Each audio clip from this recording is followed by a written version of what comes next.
Incredible.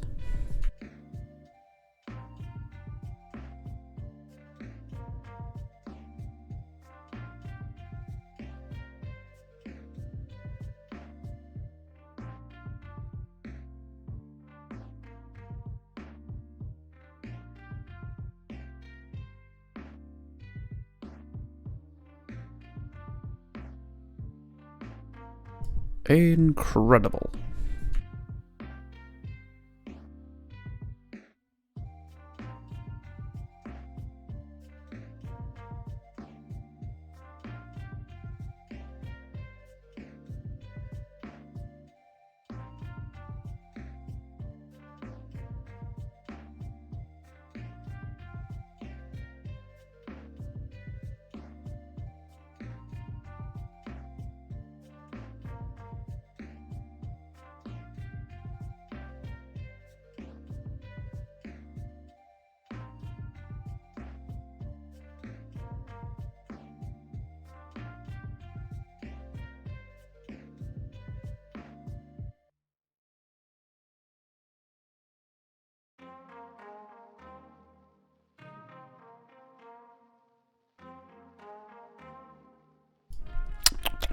Tasty, tasty.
Good afternoon, good evening, good morning, folks. I hope wherever you are, you're having a great Sunday. We're back and we're streaming, and we have a rather expensive rectangle to look at today, but we'll get to that in a few minutes. I did start the stream a couple of minutes early because, well, I clicked the button and I realised I had to start the stream. So, yeah, it is what it is. I'm going to keep my shoes off and I've just put the heater on because it is pretty cold here at the workshop today. It was snowing yesterday, so whilst there's no snow at the minute, it's cold enough to snow.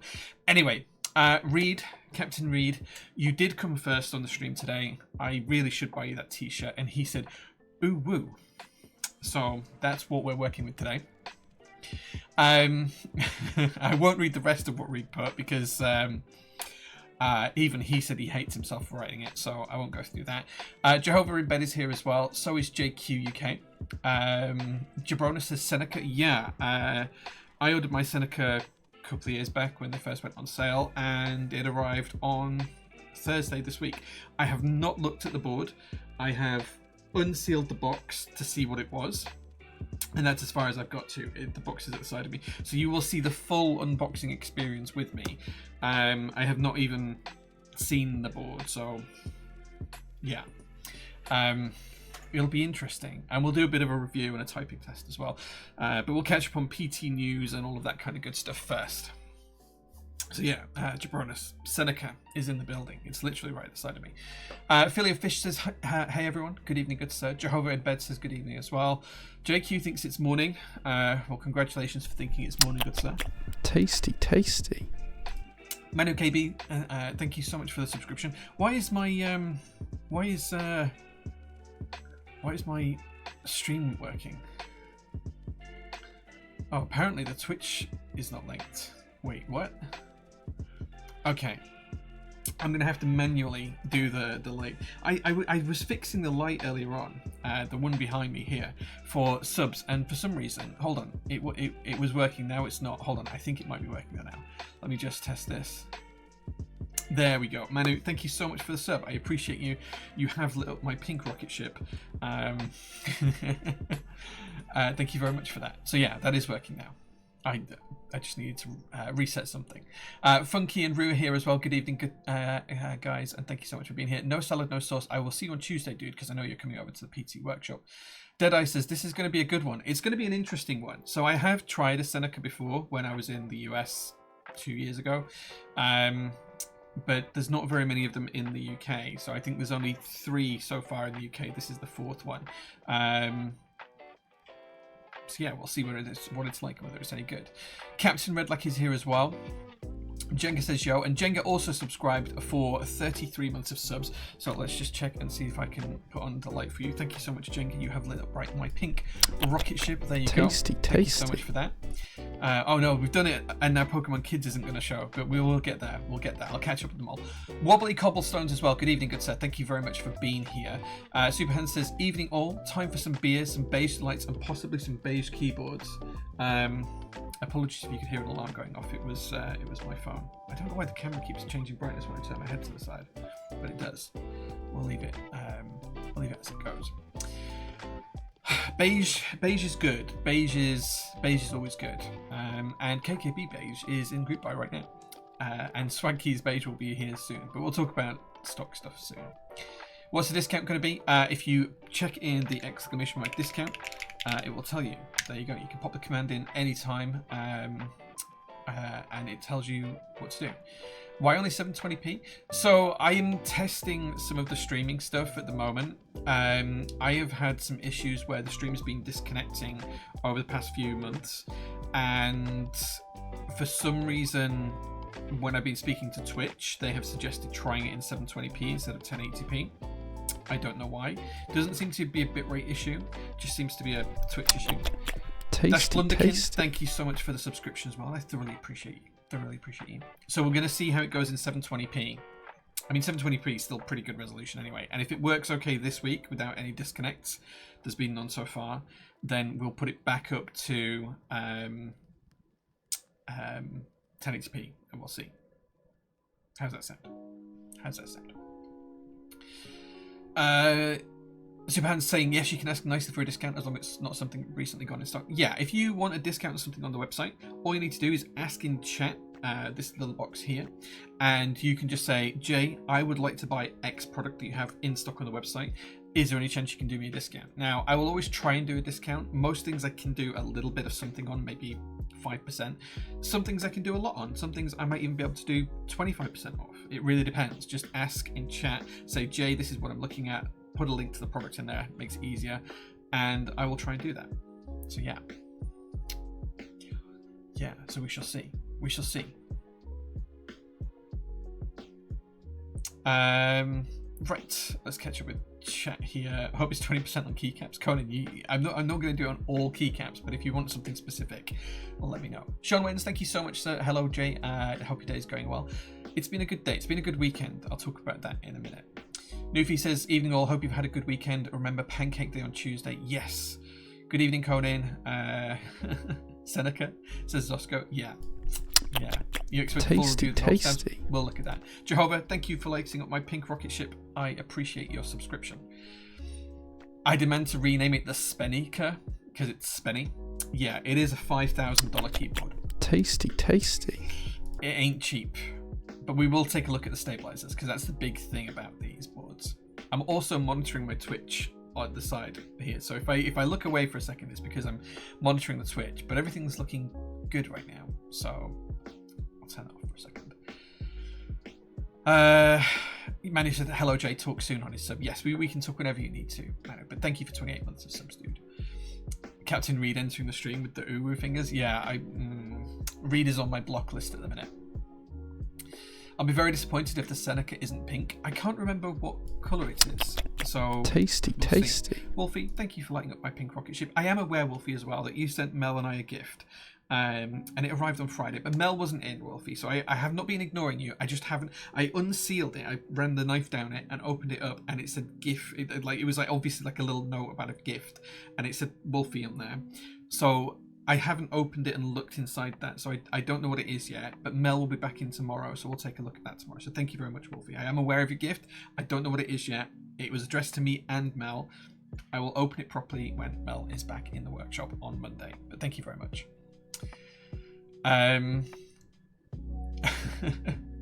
Pokemon Kid says, good evening, Jay. How's it going? It's going well, slightly to the left. But yeah, it's going well. Discount, yeah. Ask Jay nicely for a discount on anything in stock. I will try and do something if you ask.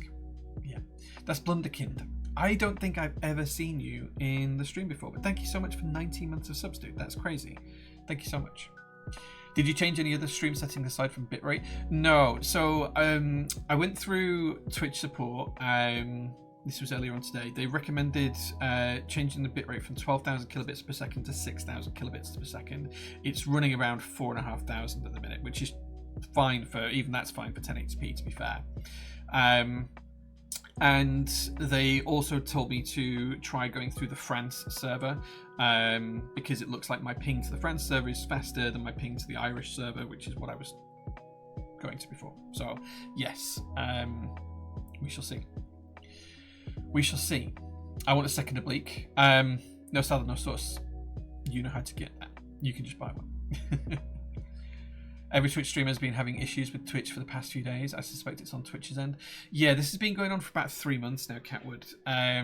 So I didn't change anything. I just kept on streaming as normal a couple of times a week, and it just kept doing random disconnects. Don't know why. I've got network trackers up. It doesn't seem to be my internal network. It could be my ISP. They are being flaky in just discussing things with them, but they're usually pretty good. That's with a company called Daisy here in the UK. And yeah, or it could be Twitch. Who knows? Who knows? But we have got all of the tracker stuff up for Twitch at the minute, so I can see it. Is there anything nicer than spending a Sunday evening with you lovely lot? I think not. I agree, Mr. Cullen. Yes, I enjoy streaming on my Sunday evenings. It's one of my favourite things, favourite times of the week. Mr. Average Joe, thank you so much for 53 months of subs, dude. All right, pal. Hope you have well, and you too, chat. Dude, I'm doing really well. Yeah, I'm really well. So thank you. 5k, sheesh. That's almost as expensive as 64 gigs of RAM.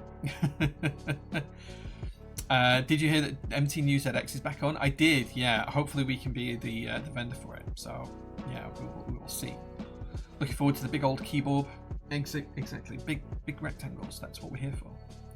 By any chance, do you have a spare alert accents kit for FTRO? No, unfortunately we don't. I do own one of the FTRO kits personally, but yeah, I don't think we have any left available in stock. It sold out pretty quick, did the accents kit, although the base kit took forever to sell out, which is interesting.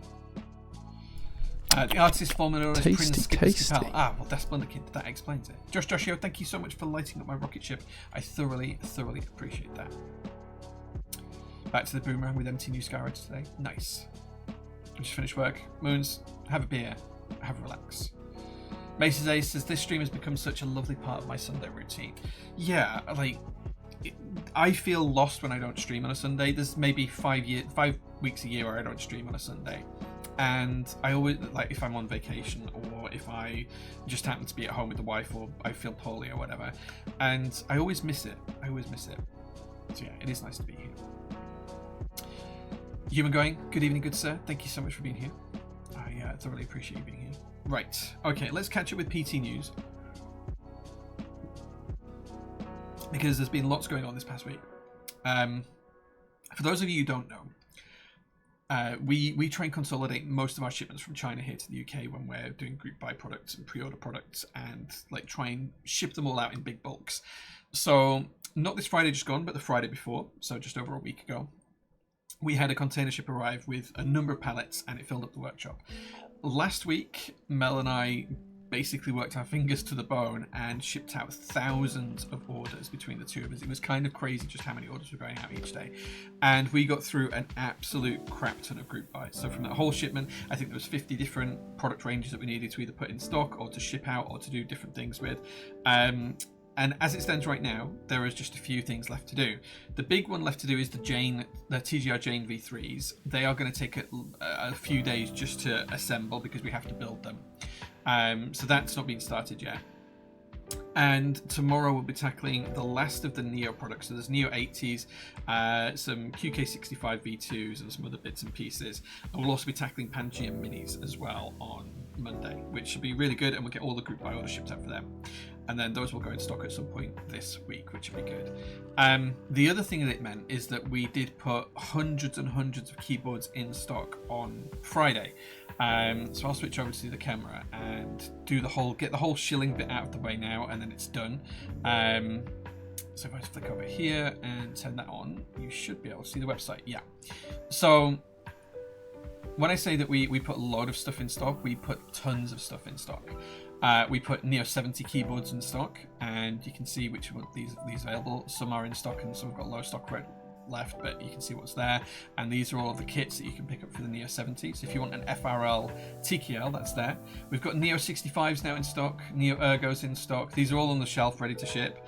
Oblique, Neo 65 CUs, Neo 60 CUs, Neo 60 cores, HMX Snowfall switches, AE boards, Purple linear domes, Gateron lanes restock, Reed's HE switches restock, Navy's switches stock, HMX Valerians, AGS Radiant magnetic switches, Binapad macro pads, Busytown R3 desk mats, Vela HE 60%, the glazed beige keycaps, the GMK Mizu desk mats, Cam Soda Squid keycaps, PBS Modern Abacus keycaps, Keycover Sky Dolch Cadet desk mats went in stock as well, so did the Dolch Cadet keycaps. You know, we just stuck an absolute ton of stuff in stock last week, and there's more to come this week. So that we're going to have Pangea Minis, we're going to have Jane V3s, we're finally going to have the Theseuses, because the Theseus boards, the fixed PCBs arrived on Friday, so they're going to ship out tomorrow. So yeah, we're in a position where there's just been a ton of stuff getting thrown on the store, all in stock, all ready to ship and all ready to buy. So please do have a look at that, and if you want your Nafu to be wecked, you can pick up some wecked Nafu silent linear switches. I love that meme. Have you had your wecked Nafu yet? So yeah, so all of that's available there as well. And then just to finish off the shilling, we'll really quickly go through the live group buys and pre-orders. So live group buys, we've got PFF Retro and PFF White and Black. That's that new Penguin flat foot profile, the really nice uniform profile from Key Creative and Mateo. KKB Beige, CRP R7. CRPR7 is back in group buy. It's only got 12 days left, so hurry up and order it. High-Vis, Tofa 60, the Gihern as well, and I think it should have ended yesterday. Where is it? The Gihern's here. I think it should have ended yesterday. I think this is going to take 3 hours. It ends at midnight tonight. There you go. You've got 3 hours left to get a Gihern order in. So maybe you want to consider that. There's MX ones, there's bare bones kits, there's Dynacap kits, there's Raka kits. Yeah, and the Kafka, which is the board I'm using right now on stream. Chef's Kiss, amazing, 65%. So yeah, maybe go take a look at that. Anyway, okay. Shilling done for now, unless anyone else asks a question. Let's catch up. Let's catch up with chat and see what you guys have been talking about. It's time to imbibe, says Moons of Empire. Yes, please do some imbication. I'm imbibing a very nice coffee right now myself. Trueblaze says hello. Jehovah says, I'm debating on ordering another Gihern 60. Okay. Debating between the acrylic and Divina Papaya case. The Divina Papaya case would be my choice. I saw the Neo 80 CUs finished manufacturing. Yes, I think so. Sharon's been managing that project, so I'm not 100% certain where they're up to, but hopefully they won't be too far away. I just built my Rubber Jane and love it. Yeah, we only got ours in just over a week ago, so we haven't had time to do all of the assembly and shipping out. I know KLC have done theirs, and I think Oblotski's halfway through his shipment. We'll get all of ours done this week coming. By Friday, they will all be done and gone. That's the plan. Thanks for the Class 65. I've just finished building it this week. Yeah, the Class 65, we shipped them all out this week and we put them in stock last week. And the only reason I didn't mention them now is because they all sold out. They literally sold out within one day, which was fantastic and great to see. So thank you very much, guys, for the support. That Discord update full of Neo made me RFL enough to fill a stadium. Dude, the number of Neo boards we shipped out in the past week is just insane. Like every day the DHL guy was coming to collect and he was just scanning for half an hour, just scanning package after package for half an hour. So yeah.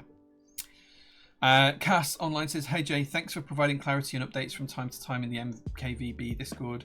Must be a bit of an odd situation for you, but appreciate the updates. Yeah, so that is an odd situation. For those of you who don't know, Max, Voltar, Salvan, and Protozoa did a project together called the Event Horizon, and then there was some variations of that, like the Supermassive and things. But the Event Horizon was basically a 65% keyboard kit with a single XT column, and it's a super nice looking keyboard. It's beautiful. That's been going on for about 2 years. They sold it as like a group buy, pre-order type thing, and then it's been in manufacturing.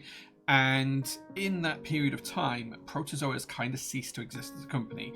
We kind of absorbed their UK side, and we've been managing their operations ever since. So effectively, we've become their de facto third-party logistics for the Event Horizon. So I'm technically not involved in the project really, other than the fact that someone's going to send me some boxes and I'll have instructions on where to send those boxes to get them to customers. That's kind of like the level of my involvement here. But because it's been such a long, ongoing drawn-out process, I think a lot of people have kind of lost faith in it and don't like the lack of updates, and it's just been a bit of a mess. So I do feel for everyone involved. But ultimately, I'm kind of tied because I don't have the contractual relationship with the customers. That's what Protozoa holds. But yet people are still expecting me to provide them some sort of contractual update because they know that I'll actually handle the shipping.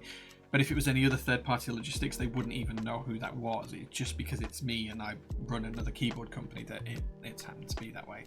But yeah, we are making progress. We're making progress. Rayeds switches, not reads. I like to call them reads because it's like it looks like reads to me. But yeah, it is good. Busytown, yeah, the Busytown desk mats. We shipped thousands of them out. Maybe not thousands, maybe 1,000 of them out. It took hours and hours and hours to pack those Busytown desk mats, and I'm really genuinely surprised that no one has come back to us and said, Jay, you shipped me the wrong one, because there was 4 different types, 2 different colors, 2 different sizes, and just going through them all, you kind of become a little bit blind to the text that it says when you've done it for a couple of hours. So yeah, but it's good. Lanes, yes, lanes are in stock, Moons. Yes, they are in stock. So much awesomeness there. Just as awesome as you, Mr. Clay, but thank you. Will you have extras of the Nerve-Wrecker desk mats? Yes, we will do. We will have Nerve-Wrecker extras, desk mat extras, when they arrive. I think they're going to be in our next shipment, so around March time is when we'll get that. That's on a ship at sea right now, and we just have to wait for the boat to sail to the UK from China, and then we'll be able to get them. So yeah, keep an eye on the updates. What keycap sets do you recommend for Macropad Binapad? If it's the one with the knob that you bought the other day, no salad, no sauce, I would, next time you come down, I'll just give you 12 pink PT keycaps if you want. Try that. PBS is a good shout as well, Mr. Klein, yes. Hammerworks posted some cool improvements to CRPR7. Yeah, it's really cool. Which of these lovely beige GB keycaps will have UK ISO? So I did look into doing CRP UK ISO keys. The problem is that it was about even split whether people wanted them or not when I did a poll in Discord. So it's like 50% each way. So that tells me that half of people don't want them anyway. And the set itself hasn't sold much. So I am of the mindset that it's probably not worthwhile doing UK ISO for CRP because it's quite a big MOQ to hit, and they're not cheap kits. They'll be about £9 for me to buy them. So at £9 cost, that's like basically it's going to have to be like 12 to 15 quid retail. So if I sell them at a loss and do them at £10 because I've VAT and everything else to go into that, I'd have to sell a lot more base kits than what we're seeing sold. So as much as I'd love to do CRP with UK ISO in, I think the JOG beige keycap set covers that. SW beige, that it's on its way to us right now. I need to check where that is actually because it was being airshipped to us. That does have UK ISO in base, so you can always pick those up as well. Or you can pick up JOG, which has got UK ISO in base. True Blaze, thank you for watching 3-stream streak. Like it. 10 out of Tilling. 10 out of 10 shilling. So wecked right now. Yeah, I love to have my Nefu wecked. They're actually great switches as well. Doys are great too, but out of stock. Yeah, we don't have any of the Doys left. I think we can get some of those. What's up with the Jane V3 Dolch edition? Do you know a timeline? No, we're not really involved in the Jane V3 Dolch. We're just selling the keycap set, and then if anyone goes to buy the Jane from KLC, KLC will say, are all these order numbers legitimate for the Jane? And I'll just say yes or no, so then I'm not handling any customer information or passing any customer information on. So yeah. Do you make the DHL man a coffee while he was scanning? We have on occasion, yeah. He asks if he wants one. So yeah, sometimes pretty much everyone who comes to the workshop ends up getting a coffee. Even when we have we had some other couriers come in to like tender their contracts to see if we would move away from DHL to them. Every single one of them has come and had a coffee at some point, I think. And there's one called Danielle. She's the rep for one of these courier services. Every time she drives past, she comes in and she's like, "Can I be cheeky and have a coffee?" And it's like, yeah, of course you can. So yeah, we do have a lot of people come by just for the coffee. Actually, this is really random. On Friday, this is a long story to get. So this is a long story to get to a punchline. On Friday, the local auto electrics group had parked a vehicle that had meant that when the bin wagon came, they couldn't empty our refuse bins for recycling purposes because they couldn't get it out. And they just left a note through the door. So I was a bit annoyed at this because obviously we've got a load of waste cardboard at the minute that we needed to be taken off to be recycled. So I was a bit annoyed. So I went over to Auto Electrics group, and they are friends. I am friends with them, but I was a bit angry about this because I need those bins emptying. So I went over there and I faced like thunder, and I kicked a bit of a stink. Anyway, someone who was there who was laughing their head off at this was a bloke that I have done business with but have never met. So we have a company pickup truck, which is a Maxus, and we lease that through a guy called Julian. Julian happened to end up being over there. Anyway, first time I've met him face to face because he arranged the truck and just had it delivered to us before.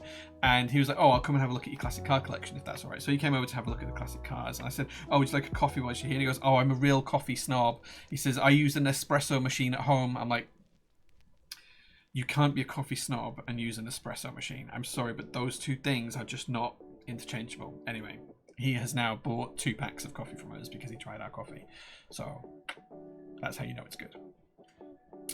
Jay, do you think there will be any extra Janes? Would love to pick one up. Yes, there will be Jane V3s. Yes, that will be in stock.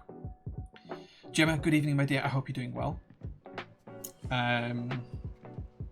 Busy town gym time. Nice.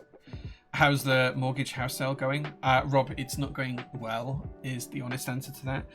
The people who are buying our house are just not progressing anything at all at the minute, and that's delaying our purchase. I'm really nervous about the whole thing, and it's really stressing me out. In fact, I'm getting quite bad eczema across my forehead because of it, and I get eczema when I'm quite stressed, and that is just really stressing me out. So, yeah. 50% of 10 people. Yeah, but it's not much demand. Yeah. In my experience, people vote against ISO support just to spite it. Yeah, but like I still need to have something to make a business decision on, JQ. I can't make a business decision based on, yeah, you know, it just doesn't work like that, unfortunately. So we need people to show it. We need people to show it. Bees Keys, hey man, good to see you, dude. Thank you so much for being here. DHL van drives faster after the coffee. He probably does, yeah. I appear to answer users' disgust of ISO keys and buy them for R1 sets that didn't have it in R2. Nice. I have had people buy boards off me on the aftermarket 5 or 6 years ago before PT existed. And they thought that my old Duck Orion was devalued because I'd soldered it as ISO. True story. Even though they asked me to desolder it, they wanted money off because I'd soldered it as ISO, and that devalued it. Did you recommend him a coffee machine as well? No, I didn't. I should, because obviously that we've got a really good coffee setup here. We have a 2-group ACS Foster. We've basically got a full cafe setup here. A couple of grinders, Eureka E65 grind by weight grinders, and we've got a 2-group espresso machine set up here. Full-on water filters under the sink and everything else. So we've got like I've invested a lot into that, just for my own personal use amongst anything else. But yeah, he was blown away by it. But he really likes the lever style espresso as well. He left with 2 bags of coffee and an extended warranty. No, I got the extended warranty. How come we'll not be a coffee snob but not have an espresso machine? A Nespresso. So Nespresso is a brand that George Clooney does, where it's like a pod that you put in a coffee machine and press a button. An espresso machine is fine, but Nespresso, no, you can't be a coffee snob and have a Nespresso machine. You can absolutely be a coffee snob and have a V60 setup or an AeroPress setup or whatever else. Totally happy with that. I agree that you are a coffee snob. If you're going to the effort of grinding your beans, you are a coffee snob. That's kind of like my litmus test for it. If you grind your beans yourself, you are a coffee snob. If you buy pre-ground beans, you are not. If you buy coffee pods, you are not a coffee snob. You are not really into coffee. Yeah. Yeah. Moons is right. The pods, yeah. We're trying to sell our flat and not having luck. Was told freehold is selling better than leasehold. Yeah, so we are in the house we have was new when we bought it, and it is a leasehold right now, but the freehold is in the process of being purchased. So the idea is that even if we completed tomorrow and the freehold, we don't finish the purchase until 6 months down the line, we would pay any of the outstanding leasehold bills and they would get the freehold for free later on. That's already written into the contracts. That's already part of it, that even if it's not done by the day of exchange, I will cover any costs of the leasehold and plus pay them a small premium for any effort that is required of them to do it, until we can until we can get the leasehold transferred into name, the freehold transferred into name. So yeah, it is in progress, but it's frustrating.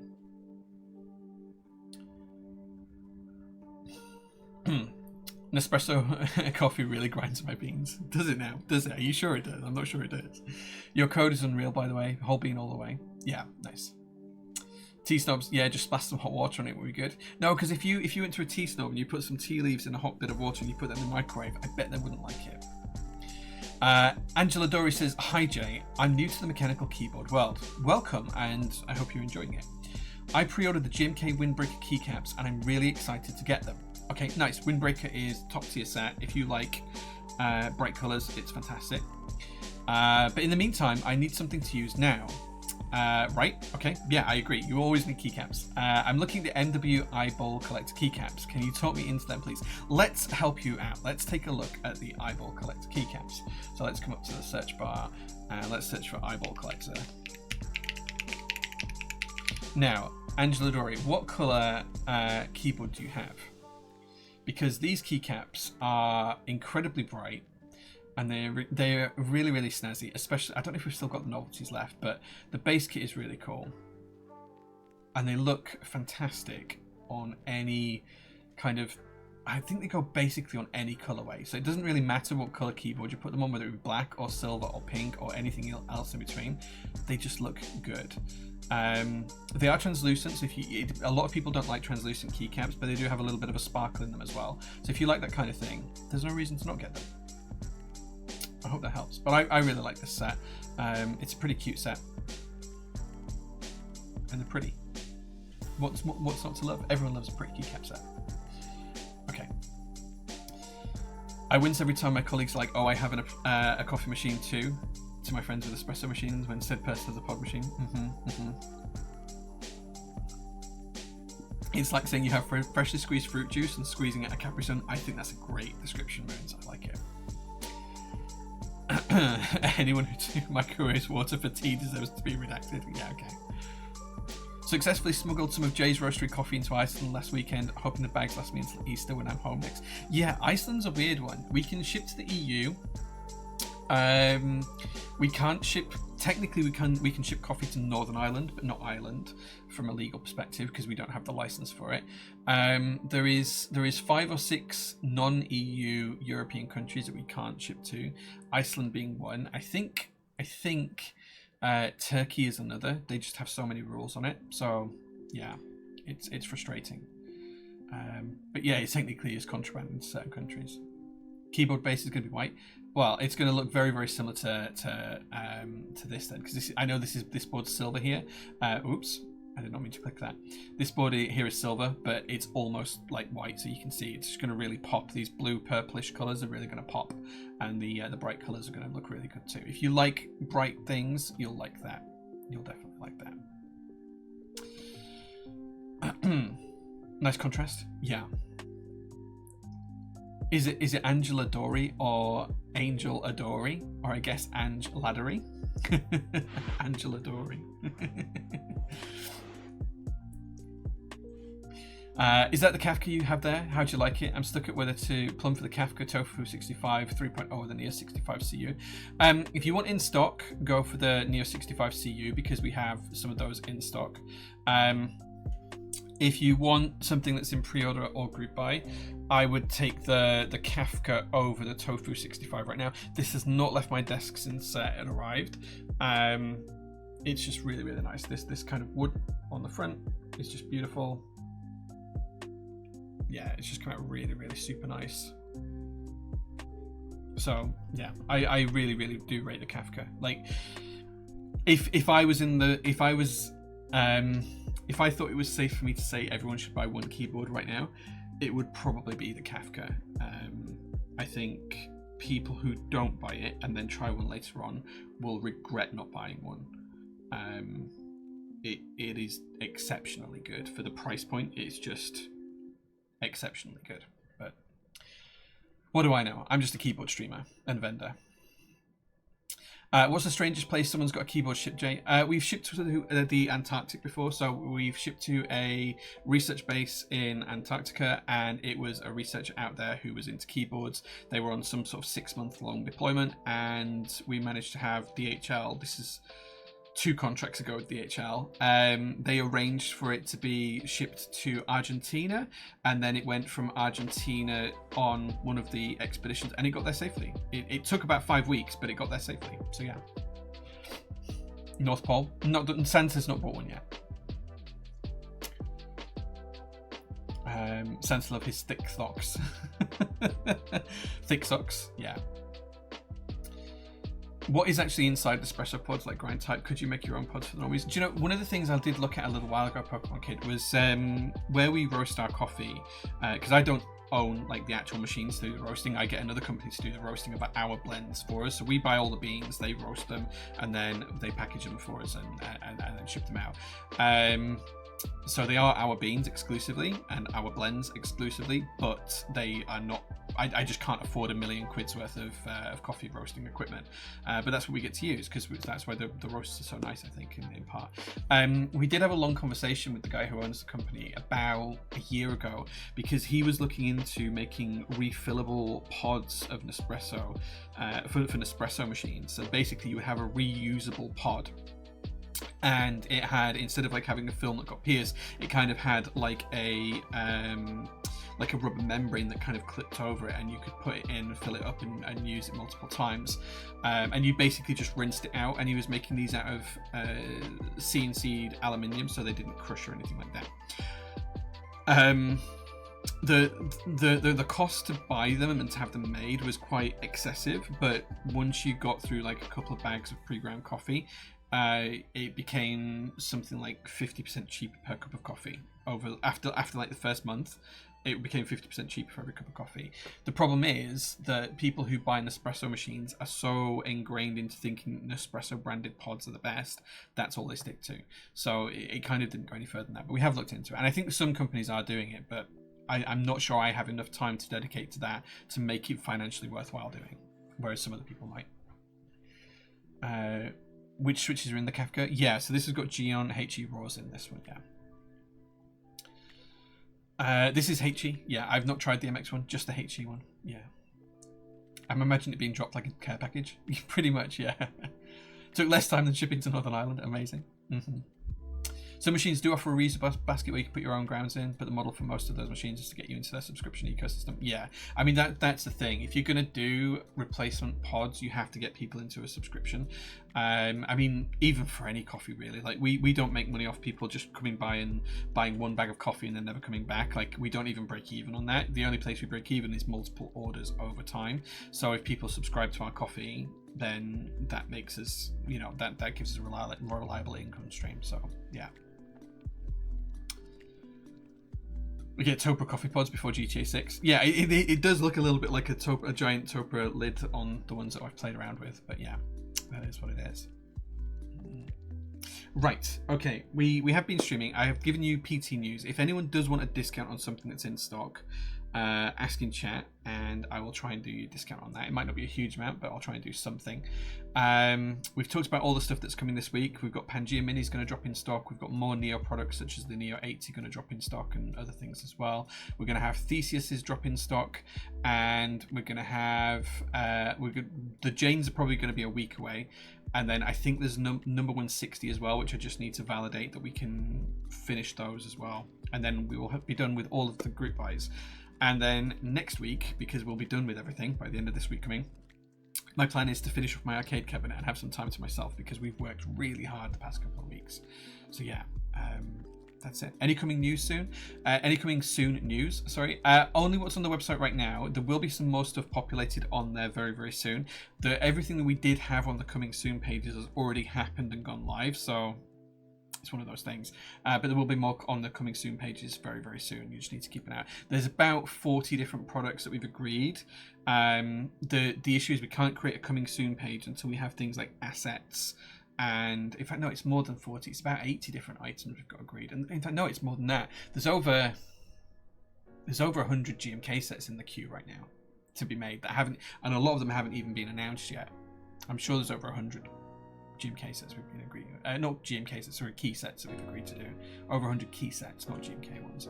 So yeah, there is a lot coming, but we have to have renders and a product description before we can create a coming soon page, because a coming soon page with no information on would just be a bit shit. So I don't like to do that. But yeah. Laptop has just killed itself. Is there a discount available for the eyeball collector keycaps? I can do you a discount for those. Yes, I can do 5% on those. Let me create a discount code for the stream. Let me do that, and then we'll get on to unboxing the Seneca. Okay.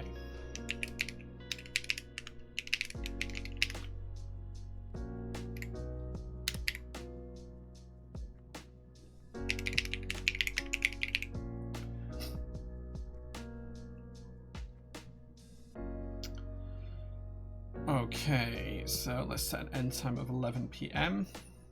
Right. So the code streamer time, which I'm going to paste into chat, will get 5% off eyeball collector in stock right now. That will finish at 11 PM UK time, which is in a few hours time. So there we go. Danabix, thank you so much for the gift sub, and thank you for lighting up my pink rocket ship. I appreciate you, dude.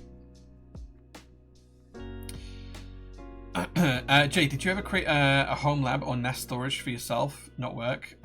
Not for home, no. I do have like a home server setup, but it's more for automation than anything else, and not particularly for like NAS type stuff. I have so many subscriptions to things like Spotify that I never need to store music, and a Plex thing where I never need to look for films and stuff. And I still I get Netflix through my phone contract, and my wife gets Disney through her phone contract. So we've never really needed a NAS solution.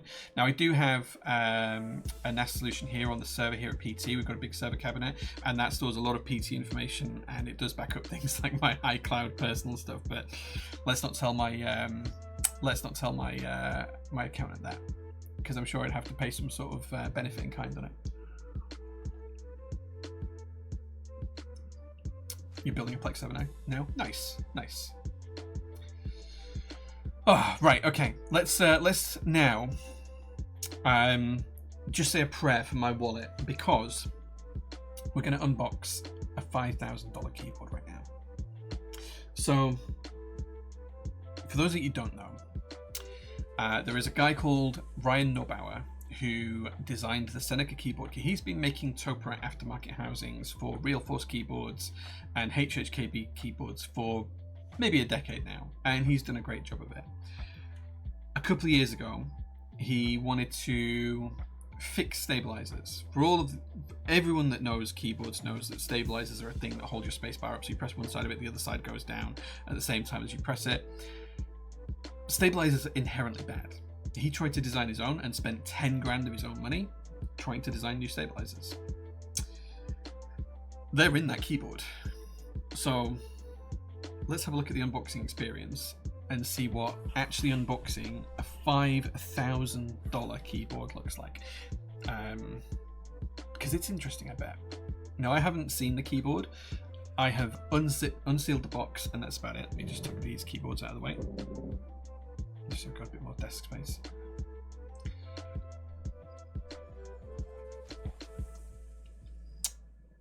Seneca. Yeah, you could buy a 5.7 litre Hemi on eBay right now, or a Seneca.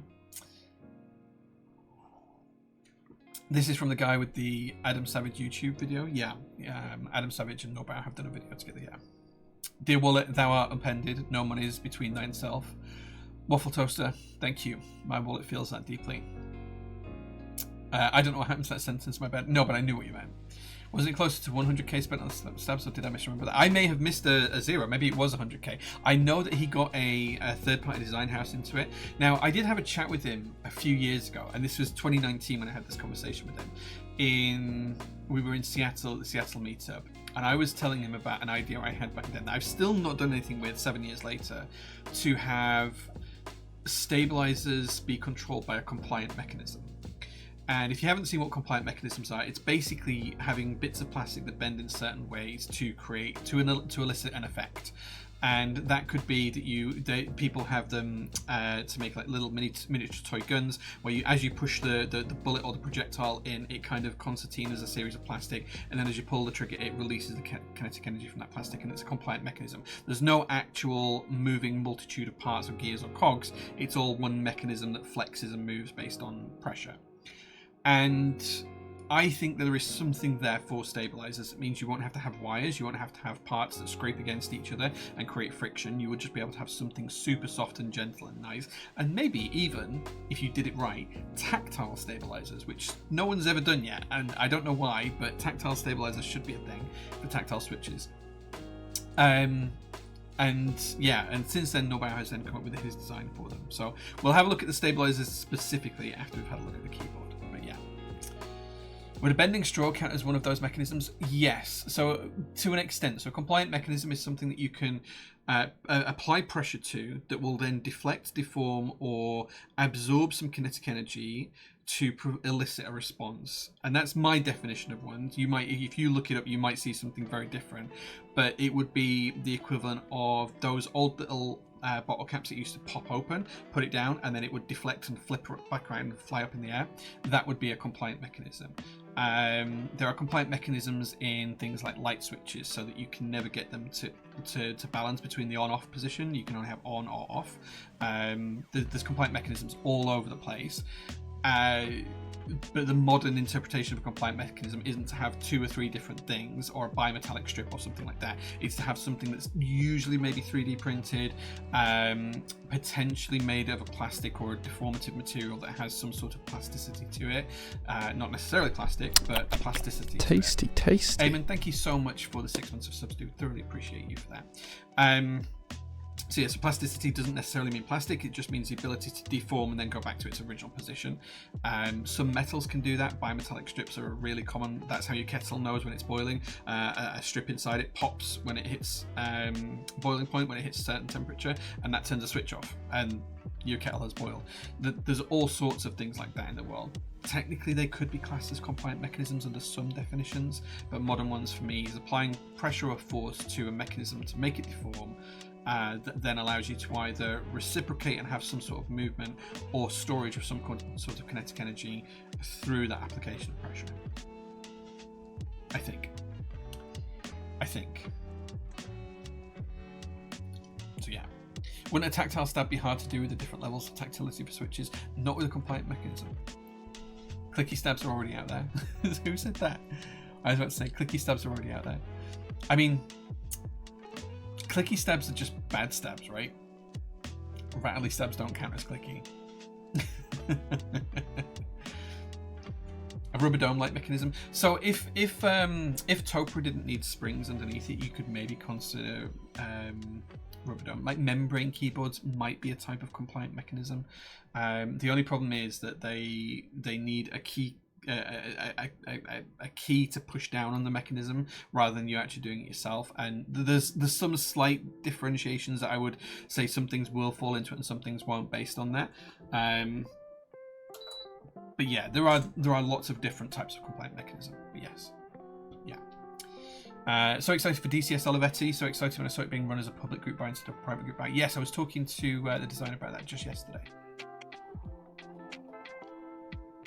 Anyway, we're talking about compliant mechanisms. Let's look at a $5,000 keyboard instead. So, this is how the box came. And you will see that I have unsealed this box, but I haven't actually done anything with it. So you are going to see exactly what I see as I open it for the first time. So yeah. So imagine I've just unsealed this. I've just slit that tape. This is what you get in a $5,000 keyboard box. Some nice bubbles. We get some spare keycaps. These are MT new from GMK, because it does come with a keycap set. We have a lovely Seneca riser. This is a riser that the keyboard sits on. It's basically a plinth that gives an angle, a typing angle, to the keyboard, so it's not flat, which is rather nice. I haven't taken this out of the packet yet, but you can see the little grooves here for the keyboard to slip into. R&D 1973 model of it. Yes, that is there.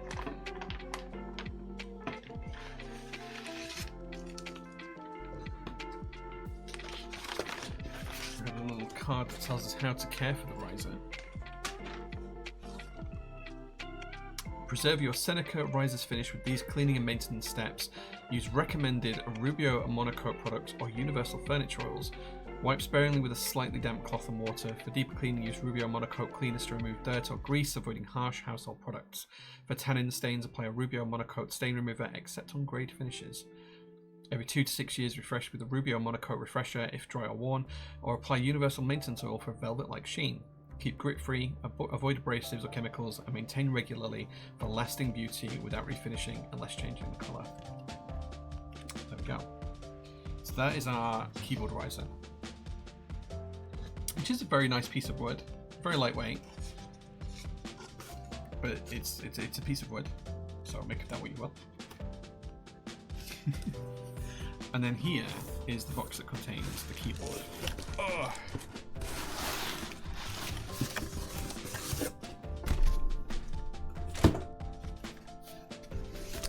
Is a bubble wrap LV. It is not Louis Vuitton bubble wrap, no, but it is bubble wrap, and it's not recycled plastic either, I don't think, but it will be recyclable because it'll be PET plastic, so it will be recyclable.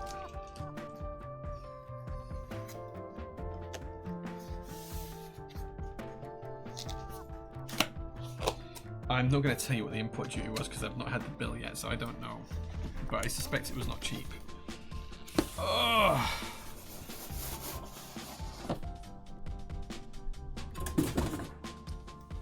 It is heavy. We have this lovely No Co box.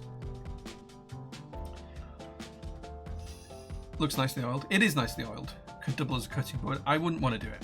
$290 plank wood. Oh yeah, it was expensive. It was not cheap.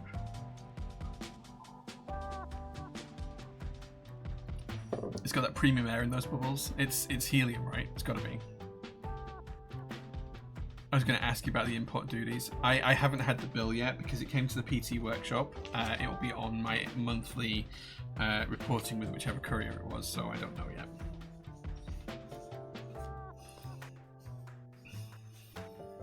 But anyway, this is the box. Very similar to Neubauer's other boxes for products before. It's blank on the bottom and blank on the side, but it is this lovely salmon shade of pink. It might show better in the face cam actually. The bright streamlights, because it's a shiny box, the bright streamlights are washing it out a little bit. You can see there the streamlights reflecting, but it is this this lovely salmon colour. Oh, you see it straight away.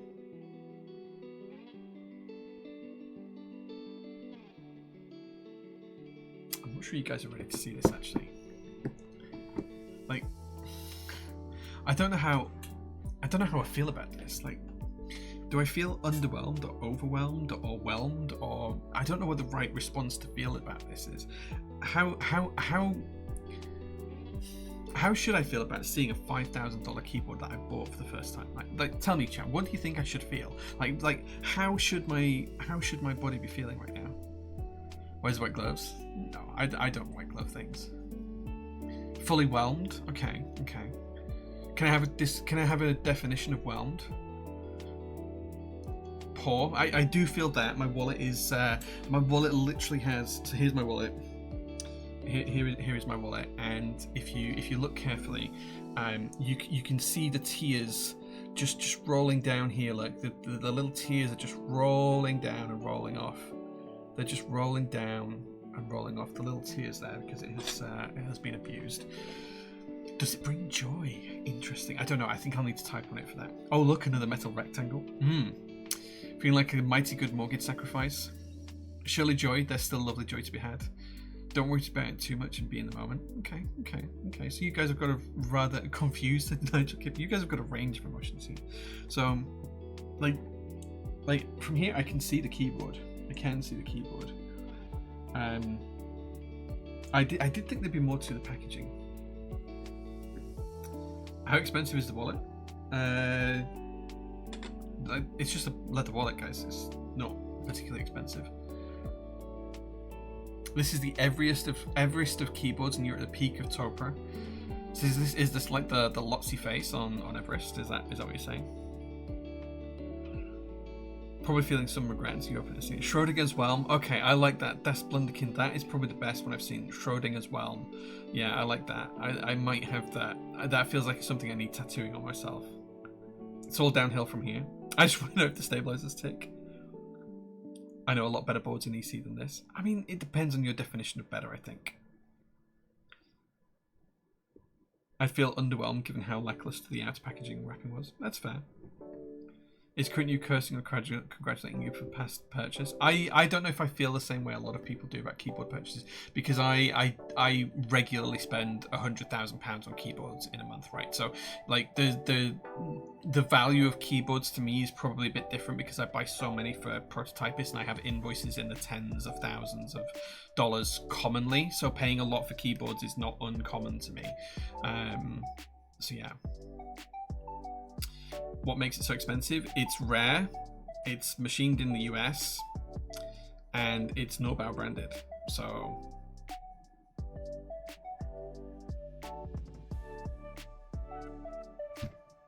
there it is.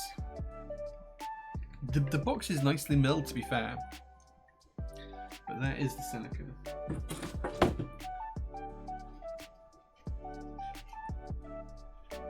Now it is very, very cold to the touch, and it does come with a rather nice cable and a card, which we'll take a look at in a second. There's a rather lovely cable in there, but here is the keyboard itself, with that R&D 1973 MT new keycap set on there. There's a profile. As you can see, it's completely flat without the riser. And then on the base of the keyboard, we do have the badge that tells us about the Seneca. And this is number 4 of 149.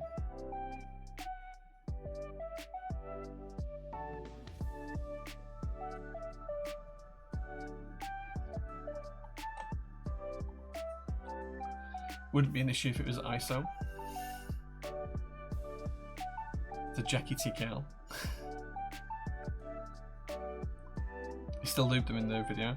I mean, they can be lube free and you won't get ticking with them just because of the design.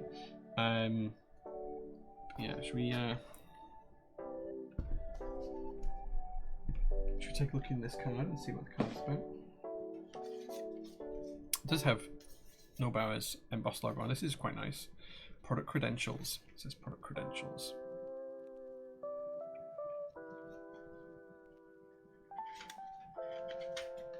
Did you request unit number 4? No, I was the 4th person to be invited for it. And then here you see the passport. This is number 4. It's a 24 karat gold insert. Inspected and approved. It's had a stamp in it by my hand. Mr. Norbauer has signed this on the 4th of February 2026. Interesting. This is kind of a nice little gimmick. You can add product notes in there if you'd like. That's kind of a nice little gimmick. Why would I pay extra for someone to build it for me? You'd be surprised, Nico. A lot of people don't want to build keyboards themselves. I do a lot of builds for customers. Far more than you would imagine. That's why it's really cute. I mean, for $5,000, getting a little passport is kind of nice, I think. Should we see how it looks with the set on the riser?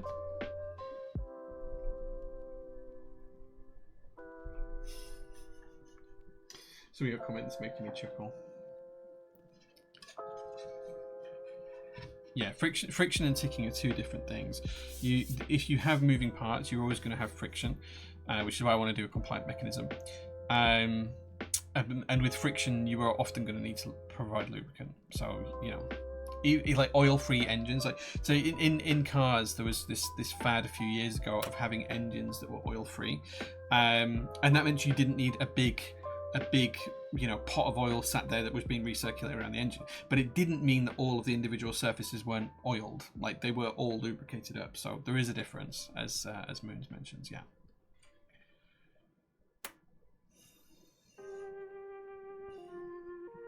Godzilla Waddle, thank you for lighting up my pink rocket tasty, ship. Thank you so much for tasty. the subscription. 20 months in a row. Let's pop this on the riser. Oh, I think if I am going to use this on my desk, it will need to be on the riser. And it does fit very, very snugly on that riser. So like it does sit nicely on it.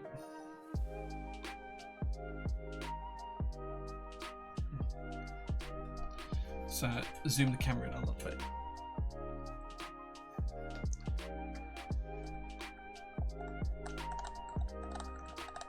heavy is the weight. I'll do a weight of it later on. It does feel nice to type on. It does feel lovely to type on, to be fair. And I'm not usually the biggest Topra fan. Let's pause the music so you guys can hear it a little bit. I'm not usually the hugest fan of Topra boards, but it does sound nice. Let's see the stabs.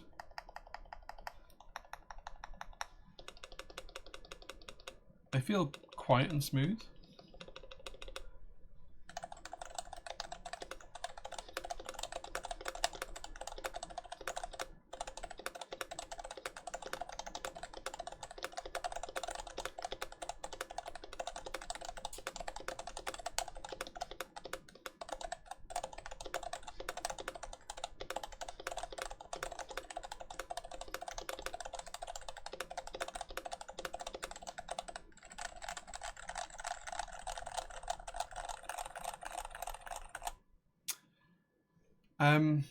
Better than Dynacap. I mean, it sounds good and it feels good. Better than Dynacap. I think it's just different to Dynacap. It's when trying all these custom Topras out, I think it's really difficult to keep in mind that they are very different solutions. But there's a lot of thought gone into this, and for me, end gaming keyboards isn't necessarily about what the board looks like or what it sounds like, or what even it feels like to an extent. They're all parts of the equation, but there's often more to it than that. There is some part of it that is, how does it fit in with my my use cases, how I use a keyboard, how does it fit in with that? There is the element of what is the background, who designed it, can have a big influence over whether I like a keyboard or not. You could show me the same rectangle designed by two different people and I would be interested in one and not in the other because of who has had the creative design process behind it. There's also something to be said for the creative design process and the designer. There's a lot to be said for how it was made, where it was made, the exclusivity of the product, the kind of work that's gone into it. Is this worth $5,000? I don't think any keyboard is worth $5,000 to the vast majority of the world. Like, the vast majority of the world are going to say, what? I could have a holiday to the Maldives for that. That doesn't make sense that it to me for everything, because value is in the eye of the beholder, the eye of the experiencer, not necessarily the eye of conformity to consensus. And you sometimes have to detract the two. Like, I collect classic cars. I can look at some classic cars that I think are absolutely beautiful, and the vast majority of people out there are going to go, oh yeah, it's a classic car. What does it matter?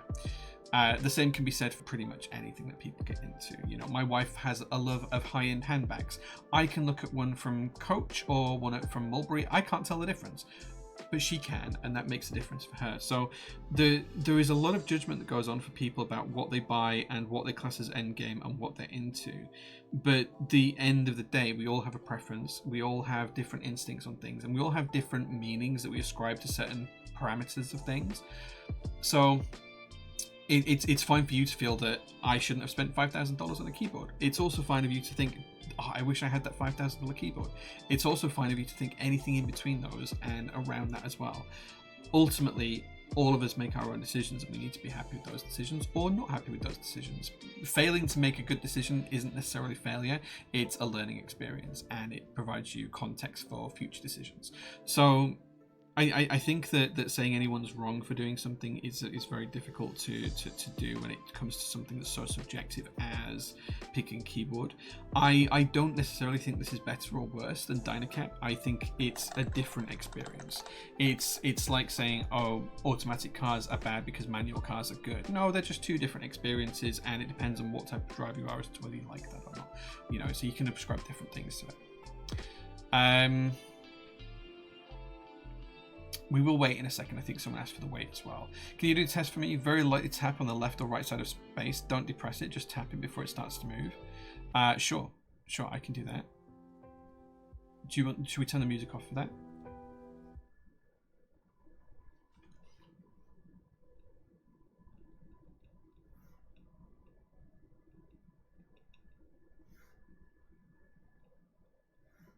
Is that helpful?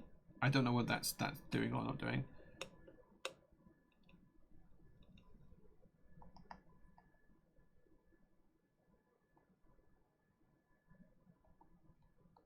Like, I am just moving the shift key there. And tasty, so tasty. I thoroughly appreciate you. Thank you so much for that. do you need that from a different angle, Mr. Pokemon Kid? Just so you can see.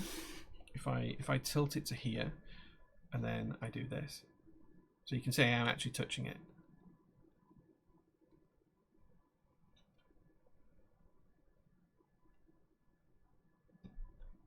It's going to slide off the wood if I'm not careful. The bottom row layout is a bit cursed. I would, if this came in a wing keyless design, I would have absolutely picked up a wing keyless design. If I could have had a wing keyless version, it wouldn't even be a question in my mind. I would have gone for a 7U bottom row wing keyless, 100%.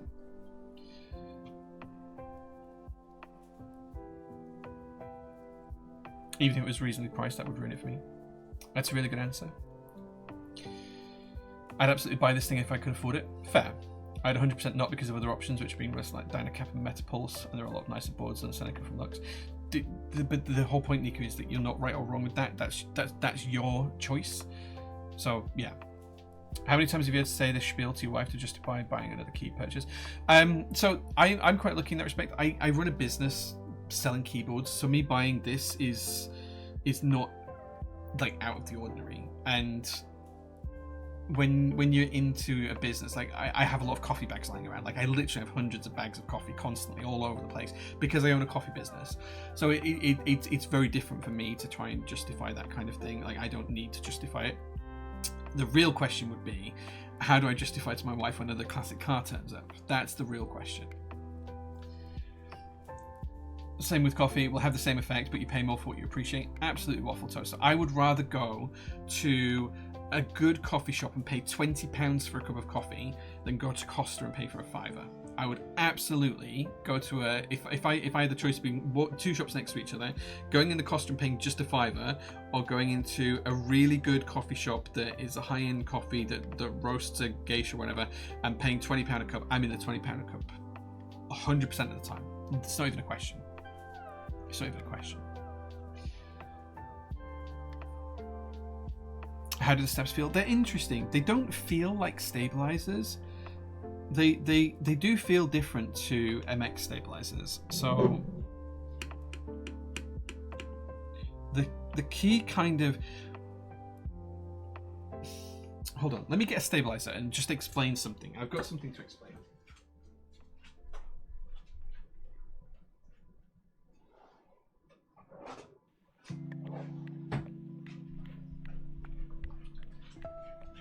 Okay, so this is the Science of Stabilizers lesson with J001. Okay, move the Seneca to there. Stabilizers don't do what you think they do. Okay, I want to be really clear on something. Stabilizers don't do what you think they do. Let's get a nice 7U wire. Let's see if we've got gold in here. Just because golden's pretty.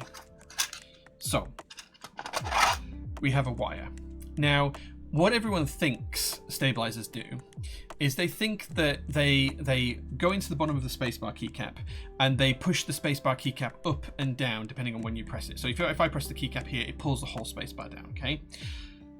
That's what everyone thinks a stabilizer does. What it actually does is something quite different.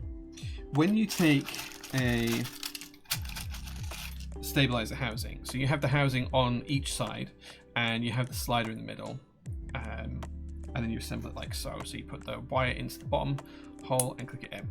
So what actually happens is you think that the key that sits on here goes up and down, okay? And it does. If you watch that goes up, and if you watch that, it goes down. And if you watch it, it goes up and down. But that's not actually what it's doing. It's not actually what it's doing.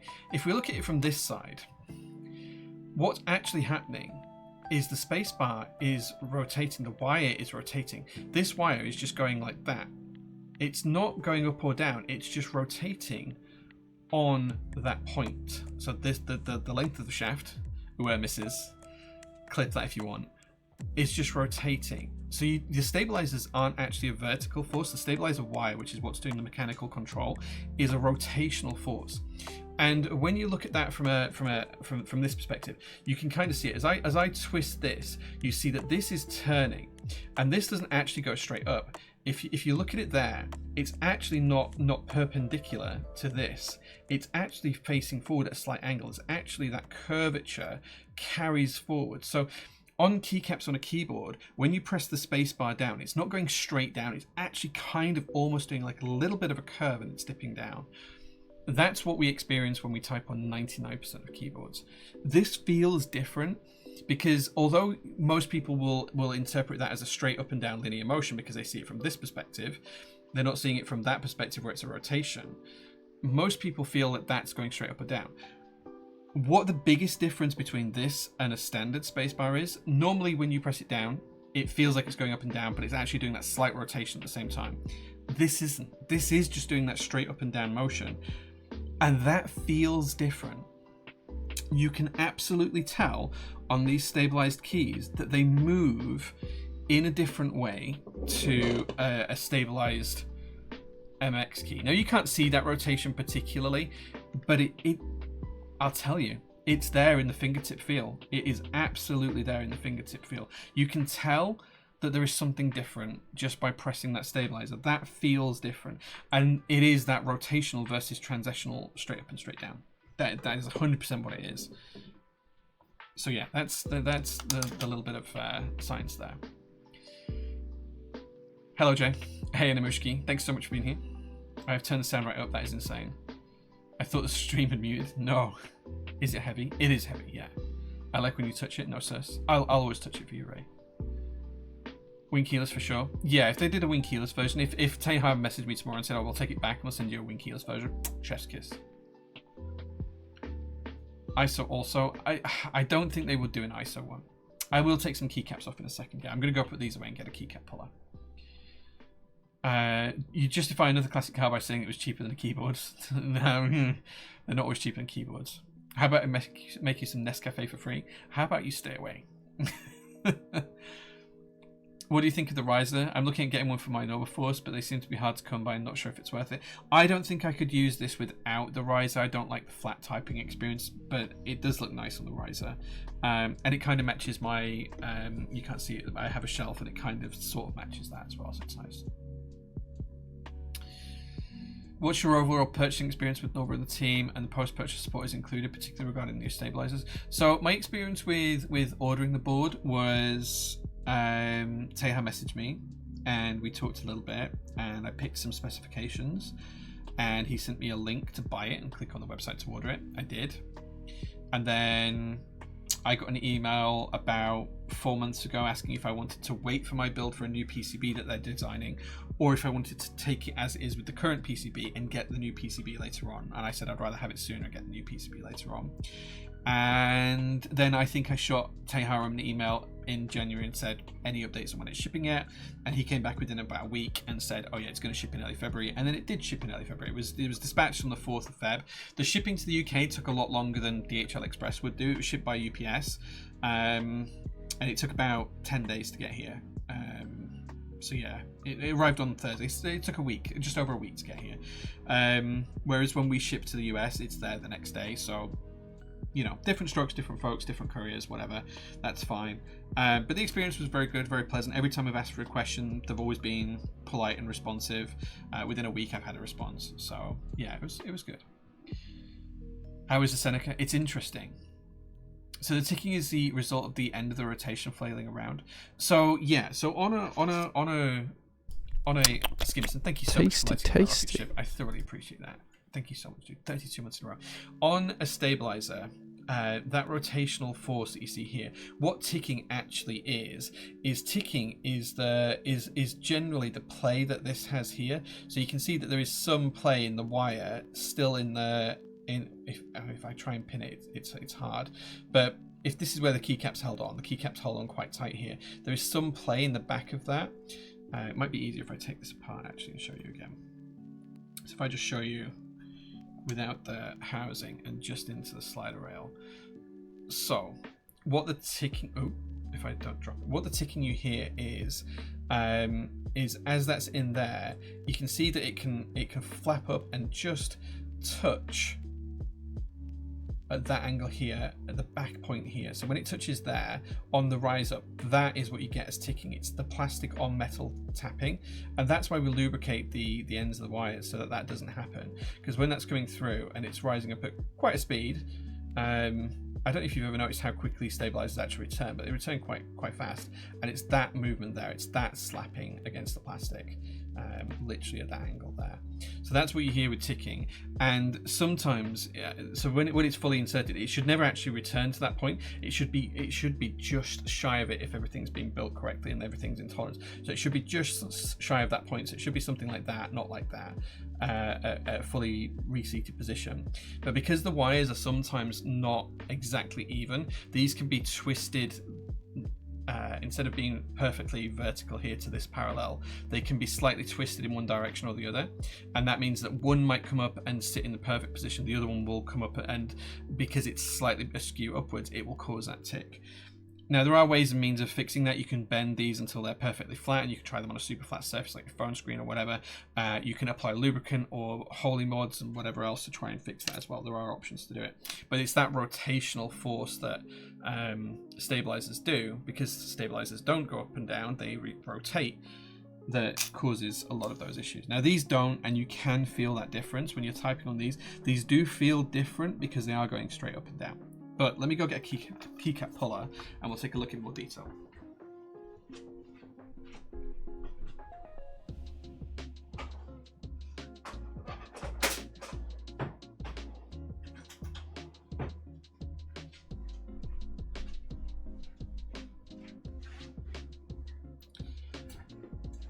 I guess BDZ taking up that play or just straight up dampens it to nothing. Yeah, pretty much. On a Topra spacebar, there is way more play than an MX step. That was the test I was looking for. Yes, there usually is, but these are very different. So let's zoom in just a touch more. I'm just going to take off a normal key here. In fact, let's take off a couple. So you can see here that these are the sliders and domes. Very, very interesting. Very different to Dynacap. Feels super smooth. Aluminium plate. Take off some more of these keycaps, just so you can kind of get a view for how it actually looks underneath all of these beautiful empty new keycaps. There you go. That's how it actually looks under here. They do feel very nice. There's not actually much wobble on them either. There's a little bit, but no more than you get with, say, MT New on a MX. The wobble's about the same.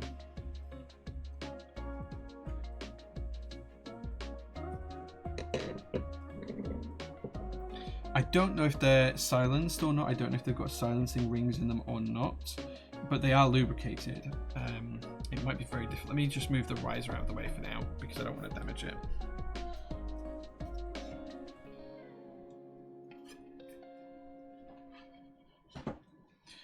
There is a tiny bit of lubricant visible just on the sides here. You might not be able to pick it up on camera, but there is a tiny bit of lubricant visible on the sides there. Can you see just where it's glistening just in there? I don't know if you can see that or not. I don't know how well that's going to show up on camera. There is a little bit of lubricant just in there. You can kind of see it. I can see it. I don't know if you guys can.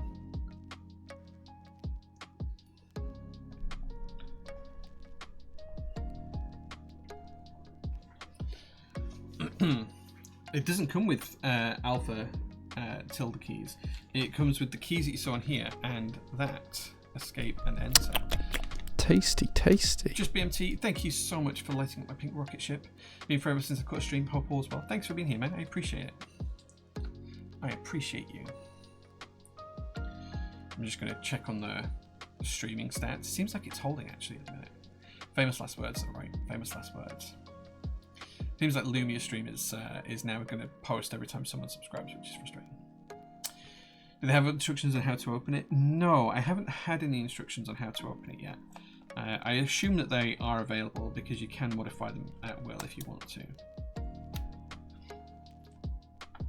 I wonder if the outer barrel of the slider beam, it has, there is definitely lube on it. I can see it glistening, and I can feel after touching it there's lube on my fingers.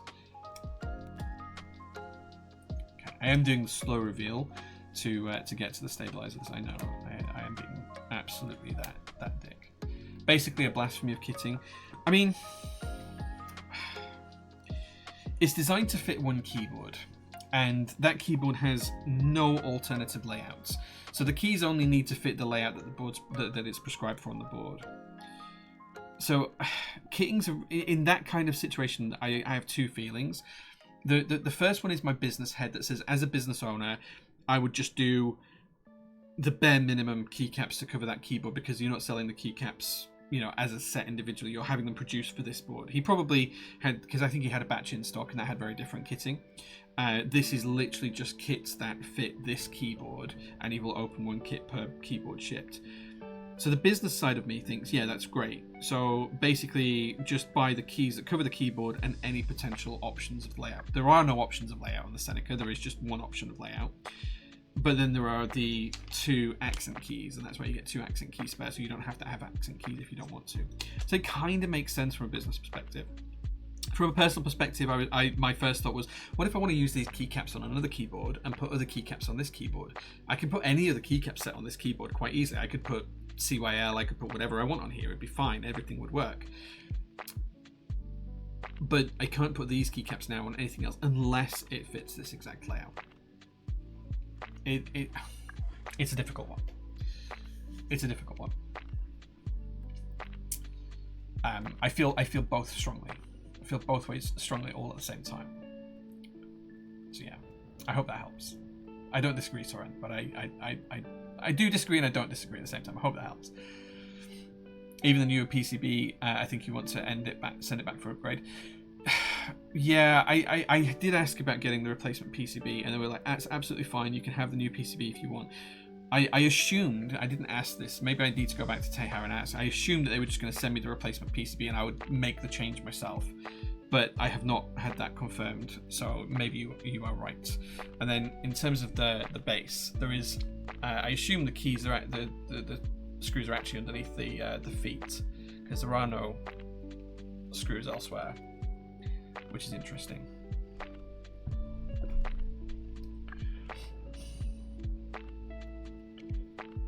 Happy to sell you the keycap set for like $180. Yeah. Quick question: if you had $1,000 to use just for keyboards, would you buy 2, 3, or 4 budget options or 1 high-end option? I suspect that I'm in a very different space in my keyboarding journey to most people. For me, I would probably buy 1 keyboard if I had $1,000 to spend, and that's because I own 300 or 400 keyboards. I've got 300 or 400 key sets. I'm in a very different space to the average person in the hobby. If it was someone that was new to the hobby, I would absolutely recommend that they pick up a couple of really cheap keyboards if they've got $1,000 to spend. Pick up a Kafka, pick up a Geirin, pick up a Neo CU keyboard, pick up something like that, and pick up 2 or 3 different types in different sizes. Maybe a 65%, maybe a TKL, maybe a FRL 70% or something like that. Whatever, I don't care. Pick different things and buy 3 or 4.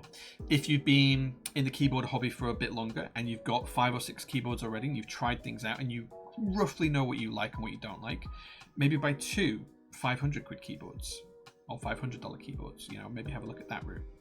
Buy a Theseus and a Pangea, for example, or an Oblique and a Vela or something. But try and spread it around depending on how far along your keyboard journey is. If you've been in keyboards for 10 years and you've had 100 different keyboards and you know what you're looking for and you know what you're buying, absolutely spend it on 1 and make it something really special. If you're new to a keyboard journey, maybe buy a few different things. Best way to describe this keyboard is the omakase of the keyboard world. Maybe. I was mostly leaning towards the mod-colored tilde and pipe being a blasphemy. That's fair. Like, I'm not an ANSI user particularly, he says with 2 other ANSI boards on his desk. But I can understand that people think that feel that this is an alpha, so it should have alpha color. I think mod looks better, but I'm not an ANSI evangelist. That's the word I'm looking for. So yeah.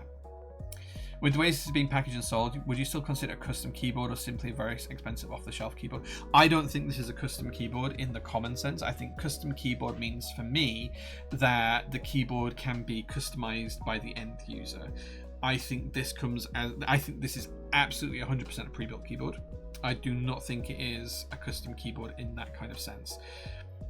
Custom in the way we use it tends to mean customizable.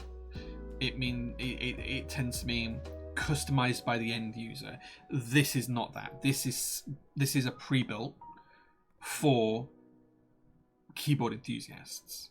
It's not a Corsair, it's not a Ducky, it's not a insert generic Keychron type brand here, pre-built. It's a pre-built for keyboard enthusiasts. It's the nerd's tool of a nerd, right? That's what it is.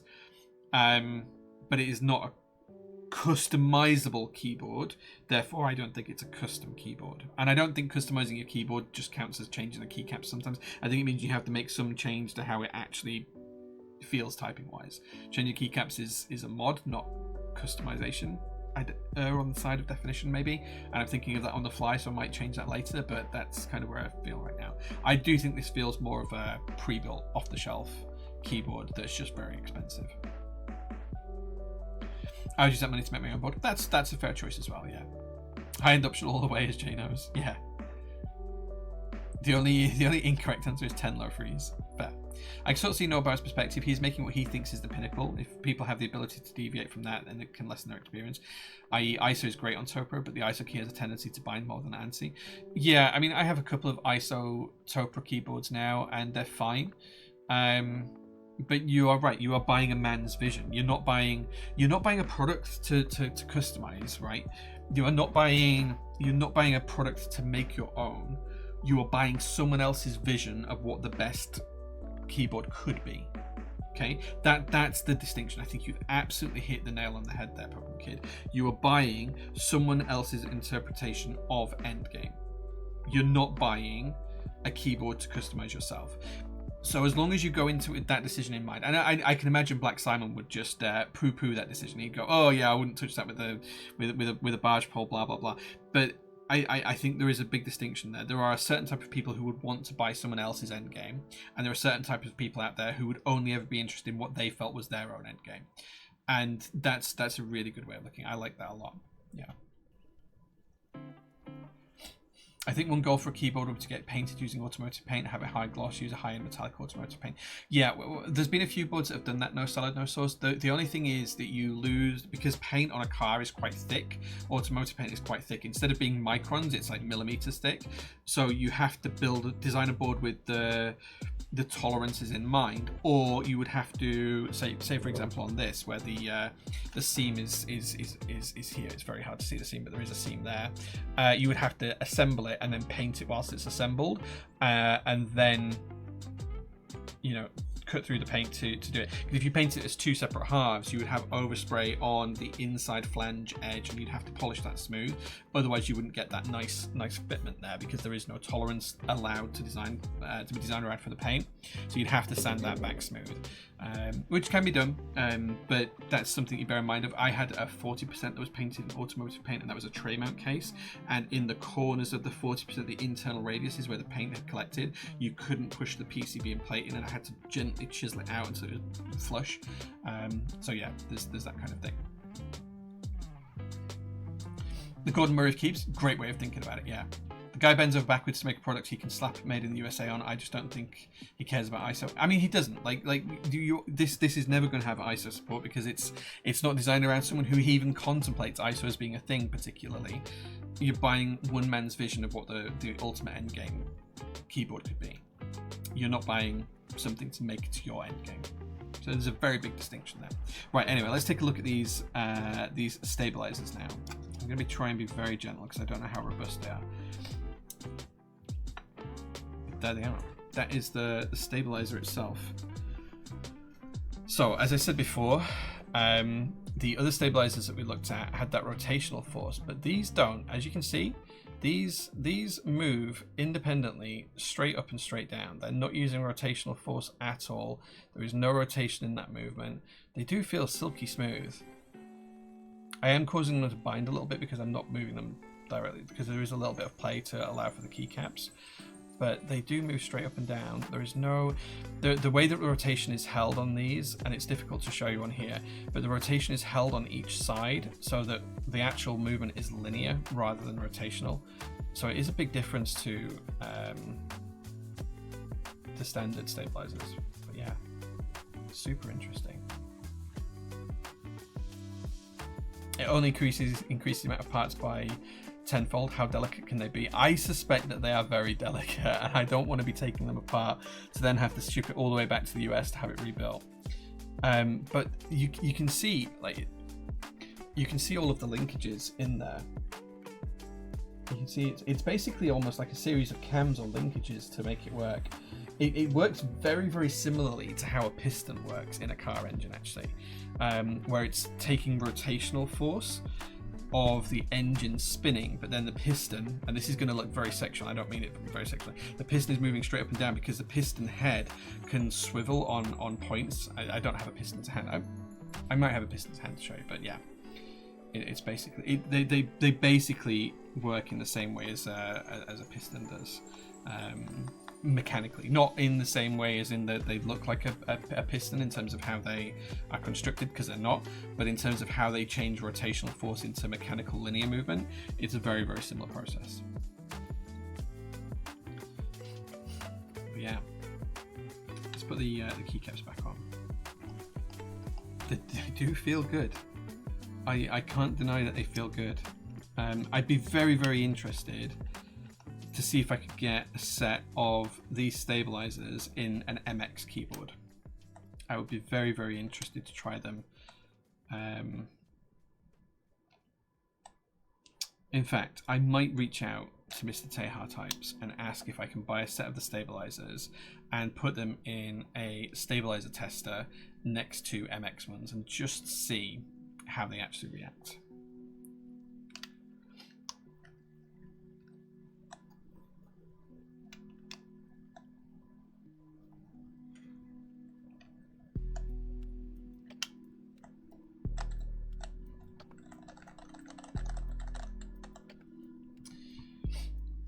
How's the upstroke on them?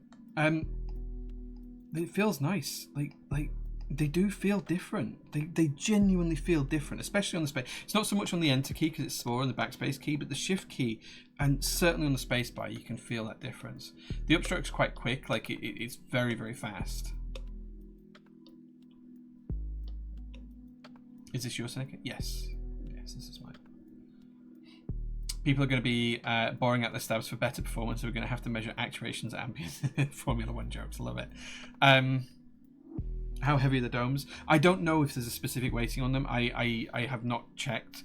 They feel quite heavy. I'd imagine they're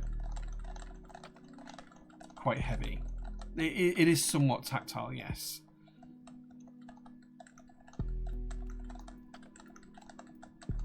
Yeah, they are somewhat tactile. It genuinely is lovely. It genuinely is lovely, and it looks fantastic. I'm not gonna lie. I love the way it looks. It is different. There's a print out there. Someone reverse engineering stabs and making his own out of 3D printed parts. Yeah, I think I've seen a couple of people do that. Yeah. Your typing sounds better than some of the typing tests on YouTube. I think a lot of the typing tests that you'll see on YouTube don't have the mic as raw as I have it. So when like the sound you're hearing is almost identical to the sound I hear.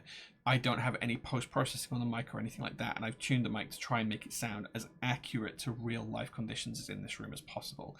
And I think when you look at a lot of streamers and YouTubers, they have a mic that is tuned to get rid of the high pitch and the super low pitch, and that works really, really well for MX boards, but then it doesn't do Topa any justice because of the how different Topa sounds.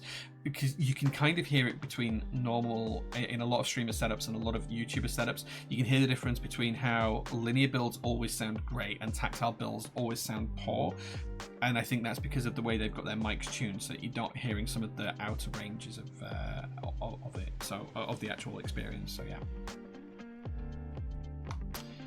I got some choices. Mace's Ace, I didn't get to choose everything, like the weight of the domes and everything like that. In fact, let me see if I can find my invoice for it, and I will tell you exactly what I picked.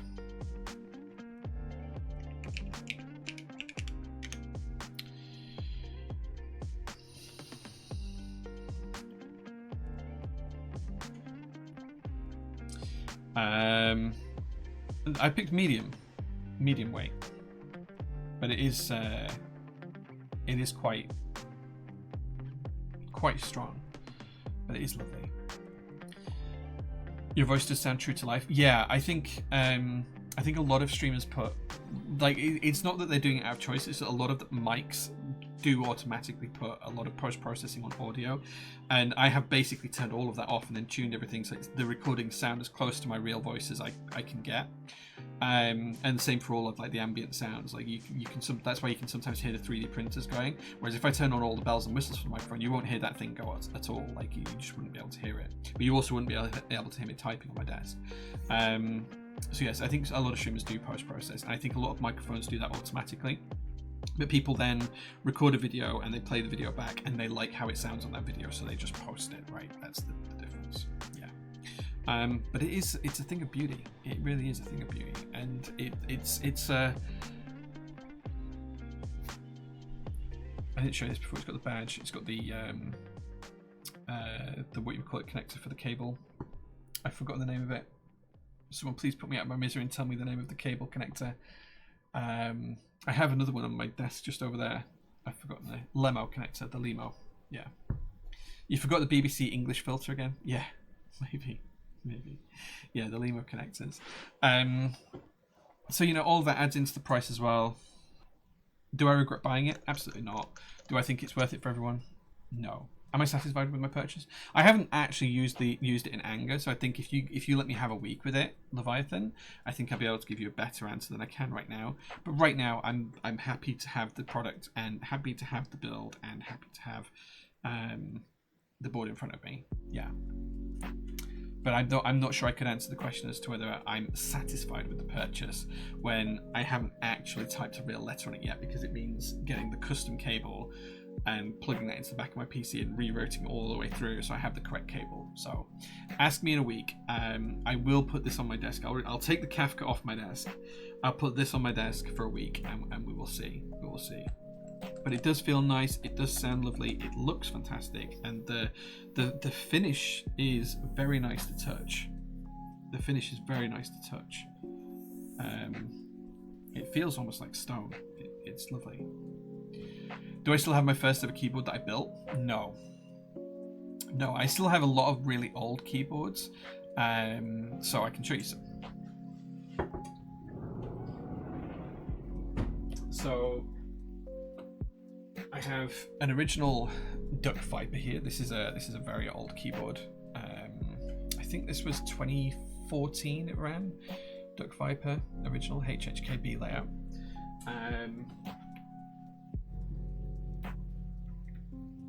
I have a Matrix Lab Able. This is from the original group buy as well. This is really old. I think 2015 was when this came out. Super cool keyboard though, full size.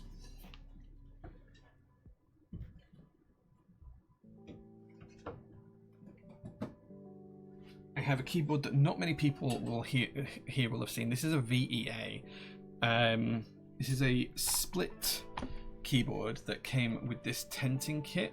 So it actually sits tented, as you can see, it's just like that, which is pretty rare. There was not many of these made, and there's not many of them around, and there was only 10 tenting kits made, so the tenting kit is even rarer. So I do have that.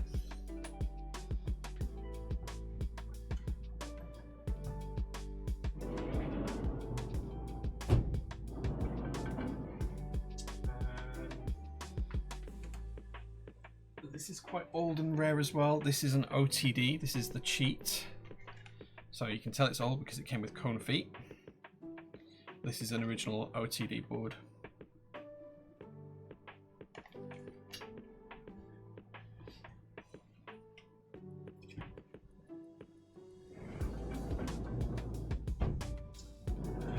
I do have loads of old boards actually. Just have to find the ones that you guys might actually know.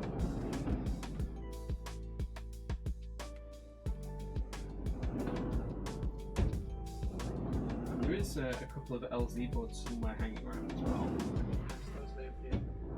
Oh yeah. So this is the first ever. This is the first ever board that was made in milled polycarbonate in the hobby. This is an LZ ST, and this was from 2016, 2017.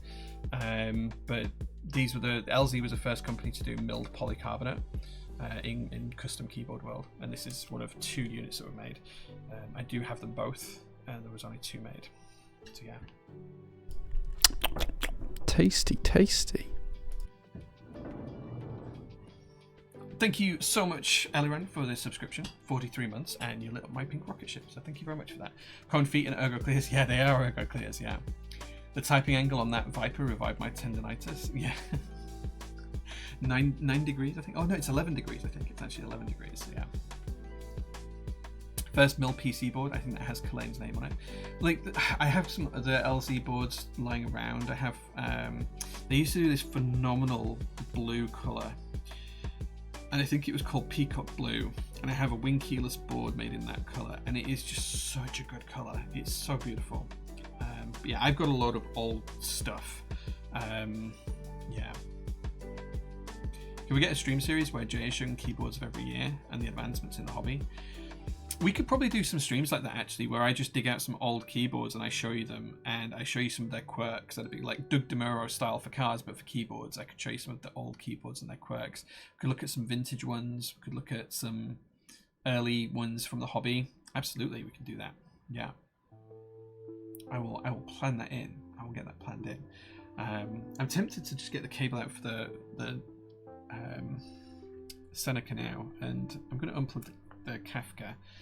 And I'm going to actually plug the, apologies for the ping there, I'm going to actually plug the Seneca in. Now this is going to mean me going around the back of my PC to change cables, but if you give me 30 seconds I'll do that. Thanks. Actually, let's put it back on the riser first, because I am going to need it on the riser. I do have some... I do have one CLS, but not an SXH, I don't think. Just making sure it's set on the riser correctly. Right, let's pop that there, and then I'm going to go change this cable for the cable that comes with the Seneca. ISO keyboards with full size left shift, that happened more than you know. Let's get the cable out, because of course we do have to use this cable. We can't use another cable. Oh, it's USB-C. I'm not sure whether I was expecting it to be USB-C or to be USB-A.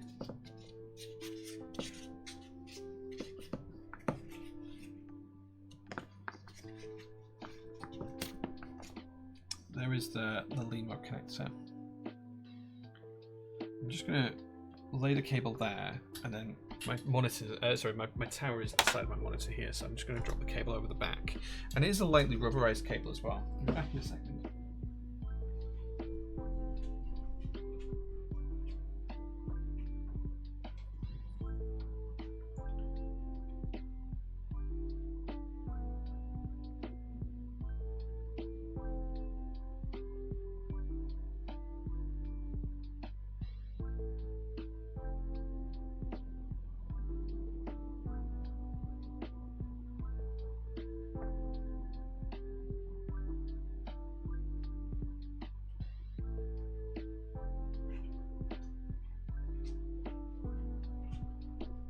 Okay, we do have the issue that I don't have a spare USB-C port on the back of my PC, and I don't know what the two things plugged into it are, so I don't want to pull them out. But let's get the cable all lined up. There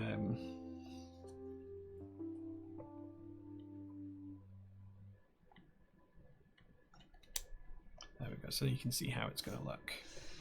And I will tuck that in a little bit better later on. But that's how it's going to look. I need to find a little adapter for USB-C to USB-A. I did buy a ton of these a little while back. They might actually be in this little tray here. Let's have a look. Let's have a look. What are stickers?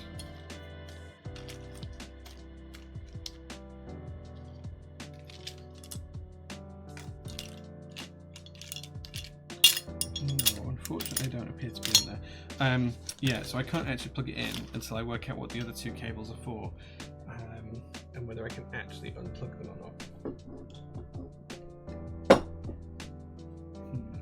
So I need to either find my bundle of adapters, or I need to take the risk and unplug them. But I'm not actually sure what they're for. So yeah. Wonder if there's ferrite in there somewhere. I don't think there is any ferrite in this cable. It's a rubberized texture, but it's quite nice. It's quite nice. Yeah, satisfying startup beep. There's not going to be one because I can't plug it in. See you later, Soren. Thanks so much for being here. But yeah.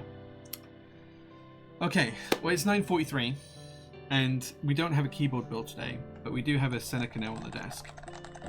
I think that's pretty much it. Unless you guys have got any questions, I don't have anything else to show you tonight, unfortunately. I did just have the Seneca.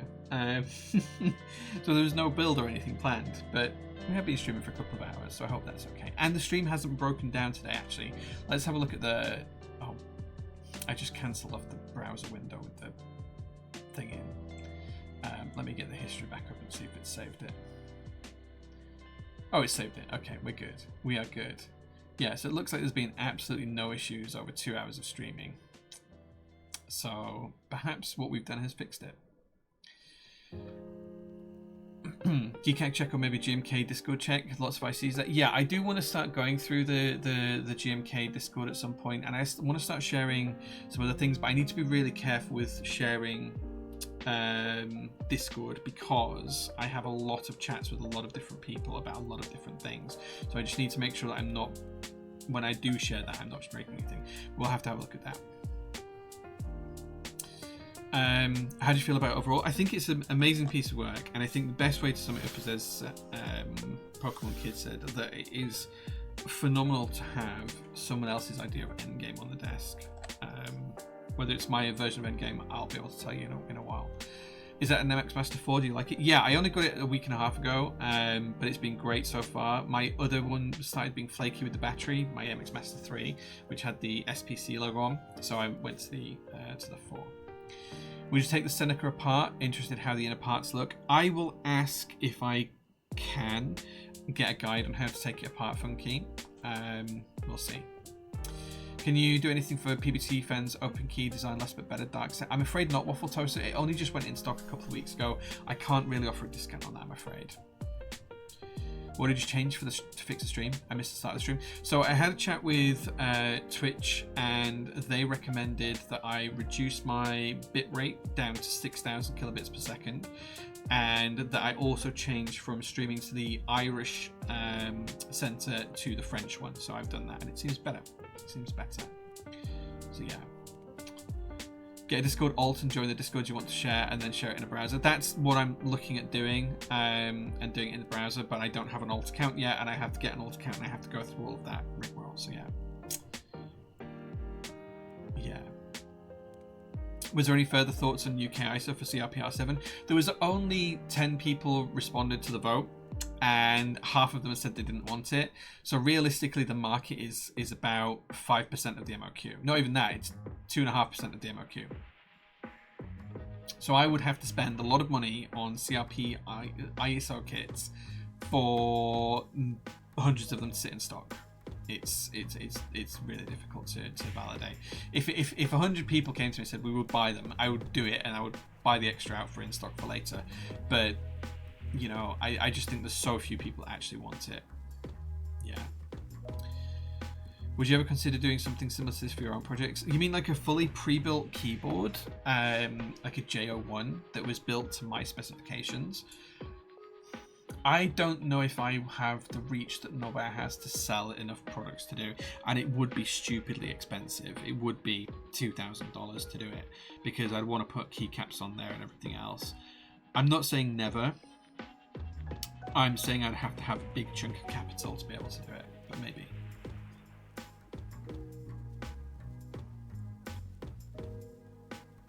Is someone looking to have a small collection of 3? 3 what, Roo? Sorry, have I missed something there? Have I missed something? Keyboards, what would you recommend? Oh, if someone is looking to have a small collection of 3 keyboards, what would you recommend? A JR1. I don't know. Roo, I think my answer to that would change every week. Like right now, I think the Kafka is an amazing buy. Like for the price, I just can't get over how good it is. But then I like a lot of the vintage boards that people just can't buy anymore as well. So I feel like I couldn't do that question a serviceable answer. And it would be different every week. But right now, my absolute recommend buy for everyone is the Kafka, because I can't get over how good it is for the price. It is phenomenally good. This damned Irish, yeah. It wasn't pinged though. It wasn't pinged, yes, but even if it had been a ping, I suspect it would have gone more against ISO than it did. So, yeah. 1 buckling springboard, 1 MX board, and 1 Topa board. That's not a bad way of doing it. Still remember that unique Nixie clock board you had? That was, I still have that keyboard on me. I'll grab it out and show you.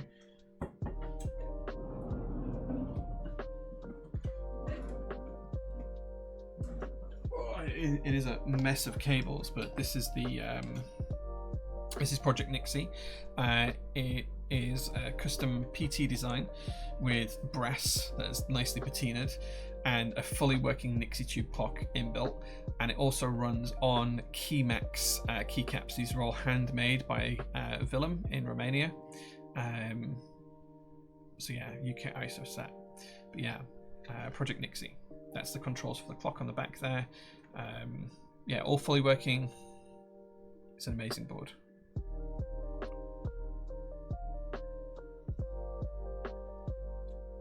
Kafka, Vela, and Oblique, all great purchase choices. These keycaps, I think if I could afford to put these keycaps on every single board, I would. Because the keycaps that Willem makes are just so nice to type on, and they're so thick as well. Like, I don't know if I can pull this keycap off, but look how thick these are. They're just thick boys. And he makes them in-house, in his own home. It's a beautiful keyboard, and I'm very proud of it. But there'll only ever be 3 units, so.